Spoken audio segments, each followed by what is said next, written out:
હા તો good morning બધા મિત્રોને. તો સ્વાગત છે તમારું બધાને મારા ફરીથી એક નવા મિની વ્લોગમાં. તો આજે અત્યારમાં આપણે ચડાવી દીધું હતું નારળીઓમાં પાણી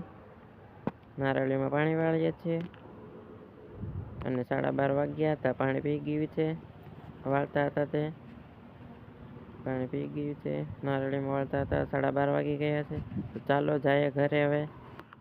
અને પછી આપણે 4 વાગે ગયા તો આપણે જવાનું મેળે બેઠવા. આપણે મેળો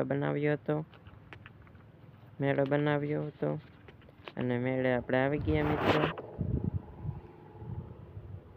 મેળે બેઠા છે અને મેળે ઘડીક 20-25 મિનિટ આપણે ફોનમાં રીલ જોઈ ઘડીક મેળે બેઠીને. અને આપણે ત્યાંથી પછી વળી પાછા નીકળી ગયા ઘરે. અહીંયા તો મેળો. તો મિત્રો આજનો મને બ્લોગ વિડીયો કેવો લાગ્યો કમેન્ટ કરીને જરૂર જણાવજો. અને ફૂલ બ્લોગ વિડીયો જોવો હોય તો આપણી યુટ્યુબ ચેનલમાં આવી ગયો છે, તો જોતા આવજો.